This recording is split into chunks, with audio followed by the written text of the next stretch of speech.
Maka kalau hari ini Al-Quran oleh generasi kita hanya dijadikan sebagai nyanyi-nyanyian, perlombaan, bukan tidak boleh berlomba Al-Quran, MTQ, tapi kalau sebatas untuk itu, berarti Al-Quran ini jangan disebut mukjizat, Pak. Jadikan aja kitab syair. Sehingga jemaah dimuliakan Allah, ini sudah zamannya. Ayo anak-anak kita yang mereka punya kesemangatan untuk belajar menghafal Al-Quran, ayo dorong mereka.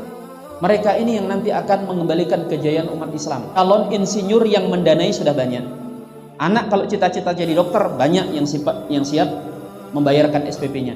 Tapi calon ulama kadang mengenaskan. Padahal di pundak mereka ini kita titipkan jemaah dimuliakan Allah, masa depan umat Islam dan masa depan negeri ini.